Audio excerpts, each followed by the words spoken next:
Saya mengawali karir, kita sama-sama satu alma mater, IKIP Jakarta yang sekarang jadi UNJ. Saya tuh dulu memang sudah bercita-cita, dari kecil saya tuh udah ngelawak.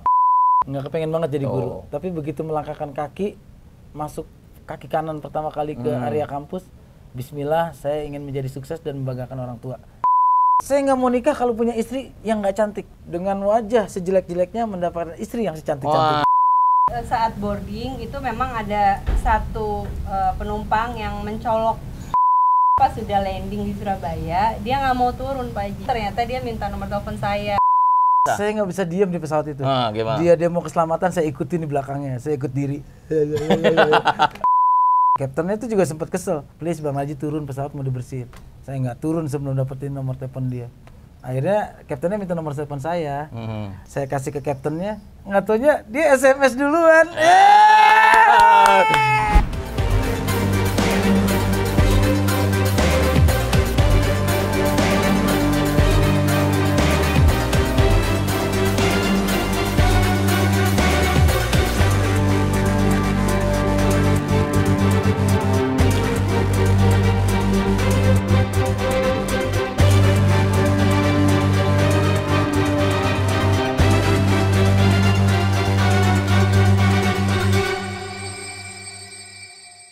Assalamualaikum warahmatullahi wabarakatuh. Para pemirsa Puji Empire, alhamdulillah sore ini saya sudah berada di rumahnya Bang Haji Narji.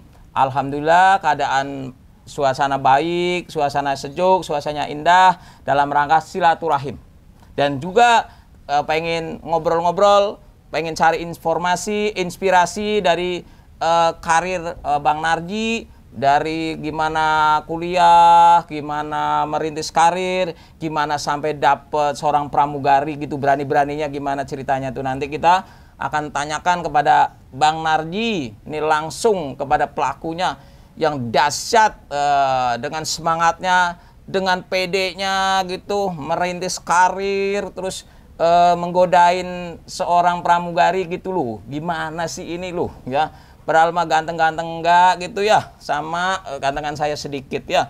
Tapi PD-nya, perjuangannya itu loh yang saya kepengen tahu. Bisa-bisanya sama-sama kuliahnya di IKIP ya, tapi kok bisa merintis jadi bintang ya, jadi komedian yang dahsyat, yang terkenal gitu loh para pemirsa. Mari kita langsung tanyakan kepada Bang Narji. Selamat sore Bang Narji. Selamat sore Bapak Puji Empire. Betul. Saya kepengen tahu ini, juga pemirsa juga kepengen tahu gimana sejarahnya Bang Narji merintis karir. Dan yang lebih dahsyat lagi, sampai PD menggoda-goda seorang pramugari dan sampai dapat seorang pramugari gitu loh. Gimana gitu. Segala sesuatu itu tergantung niatnya dan sudah digaris tangan. Garisnya lihat. Oh, ini kalau garisnya ke situ, itu istrinya pramugari gitu ya. Iya, kalau gini garisnya ke sini pramugari nih. Nah, kalau mencong ini dapatnya pramugara. Oh, aduh. Kalau ini kayaknya dapatnya artis nih ya. Ya, saya doain dapat lagi ya. Jadi Pak Haji, pertama-tama terima kasih udah datang ke kediaman saya. Saya seperti inilah keadaan saya, tinggal di kampung. Yang pasti enak, kalau segar, wah, lega, luar biasa. Alhamdulillah. Alhamdulillah, Allah menitipkan semua kepada saya. Amin. Yang istri juga dititipkan, dapat istri yang memang harus dititipkan, harus dijaga. Oh iya. Kalau dia meleng dikit, diambil orang. Betul itu. Jadi Pak Haji, saya mengawali karir, kita sama-sama satu alma mater, IKIP Jakarta yang sekarang jadi UNJ. Top. Kampus terindah yang banyak orang yang sukses dilahirkan oleh IKIP Jakarta yang sekarang UNJ. Jadi gini, saya tuh dulu memang sudah bercita-cita. Dari kecil saya tuh udah ngelawak. SD kelas 4 saya sama kepala sekolah itu sudah dibikin grup lawak. Dan SD kelas 6 waktu itu kita juara di kabupaten. Tapi teman-teman SD saya begitu lulus SMA semuanya menikah. Akhirnya saya melanjutkan kuliah. Karena nggak laku ya. Yang lain kan menikah laku. Iya, berarti ganteng-ganteng. Berarti saya jelek banget gitu. Mungkin. Itu mah kata orang, bukan kata saya. Itu bukan mungkin, itu emang udah pasti. Udah. Takdir. Akhirnya saya melanjutkan kuliah dan di tempat kuliah itulah saya menemukan sahabat saya Denny dan pada saat itu adalah Sabto. Pertama kali ikut lomba lawak tahun 97, semester 3. Jadi memang cita-cita saya udah jadi pengen lawak. Begitu saya masuk IKIP, saya melangkahkan kaki saya ke IKIP. Oh ya, kok IKIP itu loh? Itu ceritanya gimana kok IKIP itu? Kok ada cita-citamu jadi guru atau gimana tuh ceritanya tuh? IKIP itu kan Institut Komedi Ilmu Pelawak. Oh, pantes. Pantes. Jadi bukan keguruan. Jadi saya masuk itu melangkahkan kaki karena sebenarnya pada saat itu di zaman Orde Baru, siapa sih laki-laki yang berkeinginan jadi guru? Iya. Karena jujur kan, betul. Guru penghasilan seperti apa? Betul. Pada akhirnya begitu saya melangkahkan kaki, ya Allah, kuliah saya di sini akan menjadi guru, tapi saya ingin merubah nasib saya. Saya mengikuti restu kedua orang tua. Begitu. Tuh para pemirsa, demi restu orang tua. Hasil-hasilnya kepengen banget enggak lah kali ya? Enggak kepengen banget jadi guru. Tapi begitu melangkahkan kaki, masuk kaki kanan pertama kali ke area kampus, bismillah, saya ingin menjadi sukses dan membanggakan orang tua. Ingat benar itu kaki kanan, Mas? Kaki kanan waktu itu. Karena masuk kampus jadi kaki kanan? Karena kaki saya itu dua-duanya kanan gitu. Pantesan sering ada sepatu kanan hilang. Jadi begitu saya ada kejadian unik, waktu masih penataran P4 sebelum ospek, saya berdoa, ya Allah, ini WC ada dua-duanya masih ketutup. Saya antri, pengen buang air kecil. Kalau WC kanan duluan yang kebuka, saya sukses secara akademis. Saya pengen jadi rektor di sini. Oh iya, nggak tanggung-tanggung. Pengen jadi rektor. Tapi kalau WC kiri yang kebuka, saya sukses di unit kegiatan. Jadikan unit kegiatan yang sesuai dengan kemampuan saya di komedi pada saat itu. Yang kebuka kiri duluan, dan saya udah yakin, ya udah Allah pada saat itu merestui saya untuk sukses di bidang unit kegiatan, bukan dari akademis. Saya yakinkan dan saya masuk teater. Disitulah saya membentuk Cagur. Setelah juara tahun 97, mulai banyak panggilan untuk MC sana sini. Dan menjelang saya wisuda, mendapatkan paket acara namanya chatting di TPI pada saat itu. Dan alhamdulillah karir itu saya perjuangkan banget. Jujur saya itu sama Denny yang membangun, nge-build up sampai dengan bagian memaintain grup itu. Dan akhirnya Cagur itu menjadi salah satu kata yang dulu nggak ada di Indonesia menjadi kata yang ada di Indonesia. Cita-cita saya cuma itu. Cagur itu kan nggak ada. Nggak ada. Dalam KBBI nggak ada. Betul. Cita-cita saya cuma menjadikan Cagur itu kata. Apa itu Cagur? Calon guru. Oh, calon guru. Jadi nggak itu? Pernah jadi guru nggak? Ya IKIP kan wajib 6 bulan sebelum lulus kita ngajar. Praktek gitu, PKL. Saya ngajar di SMK 14 Jakarta Pusat di dekat pasar Kawi-Kawi. Oh, saat itu yang diajar pada mudeng nggak ngerti nggak itu? Ya lihat ketampanan saya aja. Mereka tuh nggak fokus sama pelajaran, cuma lihat ikut jadi guru ya. Dan di situ saya berpikir bahwa begini menjadi guru menjawab pengalaman saya. Dan ternyata Cagur itu kan lu punya koridor lawakan bahwa bagaimanapun juga dalam ngelawak ilmu keguruan kita pakai. Teori-teori buku, teori-teori pengalaman itu kita terapkan di lawakan kita dulu. Edukasi lah, tetap ada edukasi ya, tidak meninggalkan IKIP-nya lah ya. Gitu. Jadi bagaimanapun juga saya apa yang saya dapatkan di sini tidak akan lepas sejarahnya dari IKIP Jakarta. Jadi saya setiap mendengar kata Rawamangun, UNJ, mendengar kata UKM, itu hati saya tuh masih berdebar bahwa tempat itulah yang menjadikan saya orang banyak kenal, dan pada akhirnya saya bisa mendapatkan apa yang saya inginkan kayak gitu. Dan salah satunya doa saya dari kecil. Apa itu? Saya nggak mau nikah kalau punya istri yang nggak cantik. Karena saya jurusan ekonomi. Dengan wajah sejelek-jeleknya mendapatkan istri yang secantik-cantiknya. Itu teori ekonomi itu. Pantesan. Berarti didorong oleh itulah ya, jadi usaha, fight ya untuk itu. Tapi gimana tuh ceritanya? Kok bisa dapat pramugari itu? Kisahnya, ceritanya gitu loh. Nggak lengkap kalau saya cerita sendiri. Oh ya boleh. Ini dia para pemirsa. Ya ini istrinya Bang Narji yang bisa dilihat sendiri seperti ini ya, luar biasa, yang dari seorang pramugari yang nggak tahu gimana caranya kok bisa gitu loh, kok tertarik gitu loh. Ya silakan mungkin Bang Narji bisa diceritakan gimana cara menggaitnya, atau ada ilmu apa, atau ada apa itu, doa-doa apa, kalau saya mantra pelaku, apa itu? Kalau saya pelaku, ini kan korban. Oh iya. Kalau cerita dari pelaku takutnya bisa dirubah-rubah. Betul. Mendingan yang cerita korban aja deh. Iya, coba. Apa benar ini korban? Iya, saya korbannya. Gimana tuh kisahnya? Semua pemirsa itu pengen banget ngerti itu. Pagi awalnya itu saya jadi pramugari, Iya. terbang menuju ke Surabaya, Jakarta, Surabaya. Iya. Iya, gitu loh. Terus saat boarding itu memang ada satu penumpang yang mencolok. Udah kayaknya tengil. Waduh, tengil pemirsa. Terus apa ya? Nggak tahu malu. Waduh, tuh nggak tahu malu. Itu sekarang sebenarnya pede gitu. Kayak apa buktinya? Hasil. Jadi kan kalau di pesawat itu kan tempat naruh bagasinya agak tinggi kan. Iya, iya. Terus saya lihat dia agak kesusahan gitu kan. Iya. Naruh kopernya. Saya dateng, Mas mau dibantuin gitu. Terus dia dengan pedenya, enggak Mbak, saya bisa sendiri. Gini-gini juga saya nyampe kok. Gitu. Terus sepanjang perjalanan Jakarta Surabaya itu di pesawat, ya dia jahil. Jadi kayak, Gimana? Kayak caper gitu. Oh, caper. Kan di sini ada nama saya Widianti gitu. Iya. Dia manggil Namanda Widianti. Iya. Mbak Widi, kan saya bagiin permen tuh. Iya. Berapa harga permennya gitu. Padahal kan dia udah tahu kan, Iya. kan itu free gitu. Iya. Pokoknya sepanjang itu ada aja yang ulah yang dia bikin. Ya, terus dia kayak gitu tuh perasaannya gimana tuh? Keki atau kesel atau sebel atau apa tuh? Digoda-goda gitu. Oh, kesel. Karena kan memang saya di situ lagi kerja. Iya. Harus fokus gitu. Terus Iya. ada orang yang memang gangguin gitu kayak usil gitu. Iya.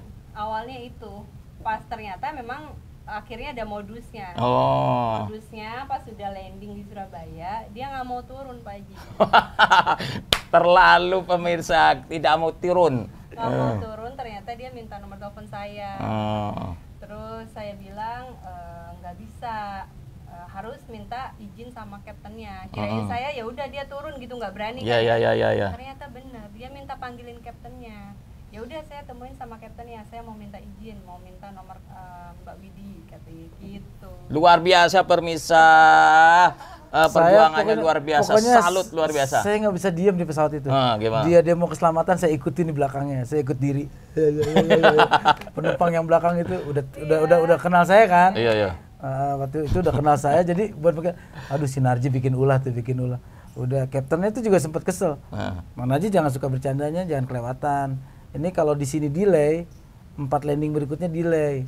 Please Bang Narji turun, pesawat mau dibersihin. Saya nggak turun sebelum dapetin nomor telepon dia. Akhirnya kaptennya minta nomor telepon saya. Saya kasih ke kaptennya. Nggak taunya dia SMS duluan. Luar biasa para pemirsa. Perjuangannya luar biasa, ngotot, tidak tahu diri, pede, jos banget, keren banget, itu yang luar biasa itu. Tapi Mbak Widi itu tahu nggak itu kalau ini Bang Narji itu yang seorang pelawak itu, komedian itu? Awalnya waktu awal boarding saya nggak ngeh, karena kan memang saya nggak perhatiin satu penumpang. Waktu pas udah mau take off itu kan memang kursi saya kan berhadapan sama kursi penumpang. Iya. Dan dia duduk paling depan. Nah otomatis kan mau nggak mau saya lihat ke depan kan. Iya. Pas saya perhatiin, oh ternyata dia yang pelawak yang sering di TV gitu. Baru ngeh tuh pas udah mau take off. Tapi sebenarnya ada perasaan suka atau tertarik atau sebel tuh sama orang itu tuh? Enggak, kalau kata orang ada cinta pada pandangan ya, pertama itu. Gitu ya? Enggak, kalau saya kalau ngeliat saya mandang orang jatuh pertama tuh orang katarak mungkin ya. Itu butuh proses. Iya. Tapi kok ceritanya kok sepede itu lo mau mendapatkan dia gitu loh. Jadi gini, begitu saya mau ke Surabaya, ibu saya kan udah diamputasi. Sudah 5 tahun diamputasi di rumah. Ibu bilang gini, semua emak tuh bilang semua anak emak yang perempuan udah nikah, tinggal laki-laki 2, lu sama abang lu. Siapa duluan yang nikah, cepet emak pengen lihat nikah anak laki-laki emak. Di situ saya malam-malam saya berdoa sebelum ke Surabaya, ya Allah, kalau memang jodoh saya yang sekarang, waktu itu saya masih punya pacar, tolong kuatkan. Atau saya sedang menemui cewek juga di Surabaya, saya janjian juga. Oh, begitu, diam-diam. Jadi yang mana nih, yang sekarang saya jalani atau yang Surabaya? Padahal saya nggak termasuk hitungan tuh. Tapi kalau engkau punya rencana lain, itu mungkin yang terbaik. Ternyata yang 2,5 tahun saya jalanin, dengan yang saya mau temuin ke Surabaya itu, hilang semuanya pada pandangan pertama di mata saya. Pemirsa luar biasa. Akhirnya saya mendapatkan dia, tapi ya itu semuanya begitu. Seberapa perempuan yang saya bawa ke rumah, kayaknya respon orang tua yang terbaik, yang menjadi pendamping saya saat ini, artinya di saat itu udah yang ini aja, buruan lamar, meskipun abang belum menikah, nikah duluan nggak apa-apa, emak ikhlas gitu. Tapi nih, yakin nggak waktu di pesawat itu saya bisa dapetin dia atau dia mau sama saya gitu? Iya, saya ada pedean nggak tuh? Hidup itu selalu yakin bahwa apa yang saya cita-citakan, mendapatkan ridho dari Allah pasti dapat. Dulu saya nggak pernah kebayang masuk IKIP bisa dikenal orang, kemudian juga alhamdulillah apa yang saya cita-citakan, saya pengen punya rumah kayak Babe, halamannya luas. Saya berdoa dari SMP pengen punya, dan saya punya berpikir bahwa saya punya istri yang membuat orang itu ngiri. Alhamdulillah direstui gitu kan. Jadi saya selalu yakin bahwa saya nggak mau nikah kalau nggak cakep-cakep banget. Nah, itu keren tuh pemirsa. Ya, ikutin tuh, terus yang jelas banget ini doa terus sama Allah, doa terus, minta terus sama Allah, dan Allah ridho, semuanya terjadi, kun fayakun. Kalau Allah sudah ridho, terjadilah gitu, pemirsa. Ya, PD-nya luar biasa. Alhamdulillah sekarang saya maksudnya inilah yang bisa mengontrol hidup saya, dan yang sekarang udah dikaruniai 3 orang putra, dan saya benar-benar apa yang diucapkan orang tua, pilih yang ini, insya Allah bisa mendampingi dalam keadaan apapun juga. Tuh, ikuti kata-kata orang tua, patuh sama orang tua, berbakti sama orang tua, insya Allah yang diceritakan semuanya kecapai itu. Saya aja jadi pelawak itu pertama kali yang nyebut pelawak itu emak saya, kelas 4 SD. Saya waktu mulai ngelawak di acara kenaikan kelas, acara 17-an di kampung, itu emak, pelawak, bangun, mau sekolah nggak? Kalau mau jadi pelawak sekolahnya yang pinter. Ya udah kita bangun. Jadi emak itu orang yang pertama menyebut saya pelawak.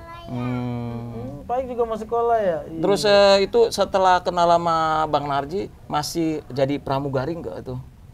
Masih. Kita deket itu 2,5 tahun. Oh, 2,5 tahun. Ya, baru dia ngelamar karena memang saya waktu itu masih dalam kontrak. Iya. 3 tahun. Jadi pas 2007 akhir saya habis kontrak, 2008 Februari nikah. Tapi kan tuh sebelum fix banget ya, belum dilamar itu kan Mbak kan banyak sekali gaul dengan misalnya kenal dengan pramugara, dengan orang keren, pilot segala macam, yang keren-keren. Apa yakin gitu dengan pilihannya atau tidak bimbang gitu? Iya, cobaan, godaan pasti banyak. Iya. Pasti banyak. Cuma setiap saya ketemu orang dan kenal sama dia, orang itu bilang dia Narji itu orangnya baik. Ketemu siapa lagi, Narji itu orangnya baik. Dan ternyata setelah bertahun-tahun bareng baik, alhamdulillah. Iya, makanya begitu kalau kumpul istri-istri nih ya. Istri-istri. Ya, istri pada kumpul nih. Dia ditanya, kalau yang lain ditanya kan, suamimu gimana? Suamiku ganteng. Wah, bagus. Yang lain ditanya, suamimu gimana? Keren. Kalau dia ditanya, suamimu gimana? Baik sih. Bukan ganteng atau keren ya. Tapi kan semuanya kalah sama orang baik kan. Betul. Semuanya ganteng kadang-kadang menyakitkan. Iya, keren kadang-kadang malah menyakitkan. Tapi kalau baik, alhamdulillah. Mudah-mudahan tuh. Amin. Istrinya sudah menganggap Bang Narji orang baik. Nah, kalau menurut Pak Puji, memandang saya dengan keluarga saya itu seperti apa Pak Puji? Keren. Makanya saya ke sini pengen cari informasi buat para pemirsa semua, karena ini yang sangat luar biasa, kelihatannya rukun. Kan sudah pernah ke rumah saya juga kayak begitu rukun, begitu baik. Yang saya pernah pesankan, jangan pernah sakitin istri. Itu baik, orang baik seperti itu. Makanya saya kepengen tanya, kok mau sama Bang Narji gitu kan, namanya pelawak atau komedian kan, waduh mungkin juga kadang-kadang nggak ada waktu, sibuk sekali itu. Apa itu suka dukanya gimana itu Mbak punya suami? Ya dari pacaran sih memang kita udah terlatih ya. Terlatihnya dalam arti saya juga terbangnya itu kadang 5 hari ngeron di luar kota, dia juga kadang syuting juga nggak pulang gitu kan. Jadi pas udah nikah kita sih udah adaptasi sih. Iya. Gitu. Berarti nggak masalah gitu. Tapi yang paling berkesan nih pacaran atau hidup dengan Bang Narji ini apa yang mungkin orang lain tuh nggak punya gitu? Yang paling berkesan itu dia nggak pernah bentak saya. Tuh para pemirsa. Gimana mau bentak, dia lebih suami, tinggi. Iya betul. Kalau seorang bentak suami saya itu capek. ternyata sangat dikagumi dengan istrinya dengan tidak pernah membentak. Justru semakin lembut, semakin istri itu sangat mengagumi gitu. Mungkin range usia kali ya, beda 9 tahun. Jadi sejak pacaran saya selalu menganggap bahwa dia adik saya, dan juga dia menganggap figur bahwa dia juga jarang ketemu orang tuanya, mungkin juga menganggap saya itu kakeknya dia kali. Jadi pantas. Jadi saya tuh mendapatkan chemistry yang memang saya berpikir selalu apa sih yang harus dibentak dari istri, karena menurut saya tidak ada alasan untuk membentak. Tidak ada alasan untuk membentak. Keterlaluan karena saya pikir juga karena kalau sampai membentak tuh di luar banyak sekali yang pengen lebih menyayang loh. Iya, itu dia. Karena saya berpikirnya ada beberapa pribadi ibu saya ada di istri saya. Artinya dia bisa, ibu udah nggak ada tapi saya merasa senyaman ada ibu di rumah. Terutama saya berpikir bahwa dia bisa mengurus anak-anak saya aja gitu. Ini suatu anugerah yang luar biasa dari Allah. Mungkin karena berbaktinya Bang Narji sama orang tua mungkin. Insya Allah. Nah kalau Bang Narji itu apa yang sangat berkesan dengan istri? Artinya gini, dia responsif dalam segala hal, bukan untuk saya aja. Iya. Bagaimana melihat kejadian di keluarga saya. Kayak pertama kali ketemu kakak saya, responnya itu pertama sopan udah pasti. Kedua itu betul. Responsifnya dalam arti kalau saya mendengar kabar ada kakak saya atau siapa sakit, yang pertama berpikiran tuh dia kirimin apa ya? COVID gini nggak bisa dijenguk, kita kirimin aja. Kemudian juga kalau kondangan atau ada acara-acara undangan, dia selalu mengingatkan, ya kondangan bagaimanapun juga meskipun jauh itu suatu hari kita juga pasti perlu yang namanya acara kita ngundang orang. Asli kita ngebela-belain, maksudnya kadang-kadang berpikir itulah bimbingan istri saya yang selalu berpikir responsif itu. Respon terhadap keluarga, tetangga, dan kalau lihat tetangga sakit atau gimana, istri saya selalu mengingatkan, ya ibu itu sakit itu, ibu itu meninggal, ya kita ke sana gitu. Luar biasa para pemirsa. Tapi mungkin para pemirsa itu pengen trik-triknya gimana sih bisa pede menggodain cewek-cewek cantik gitu yang tidak mungkin jadi mungkin gitu. Mungkin ada saran buat para pemirsa. Yang pertama itu kita buktikan bahwa hidup itu kita adalah kita yang hidup di bawah kaki kita sendiri, di atas kaki kita sendiri. Kita jangan pernah berpikir kita itu siapa ayah kita, siapa ibu kita, tapi kita harus berpikir bahwa kita itu suatu hari akan kehilangan orang tua kita. Kita itu yang kedua itu kita lahir sendiri, cuma ditemenin sama ari-ari. Bahwa kita hidup itu harus menjalani yang pertama segala kebutuhan harus kita tanggung sendiri. Yang membuat percaya diri lagi bahwa jadikan kekurangan adalah kelebihan. Kekurangan jadi kelebihan. Jadi trigger yang luar biasa. Kalau dari Mbak, gimana sih kalau godain orang-orang yang kayak gitu-gitu, ngeselin kayak gitu, triknya gimana itu kok bisa ikhlas kayak gitu, bisa mengendalikan diri kan kadang-kadang orang wah gitu. Ya karena kita ke depannya nggak akan tahu ya.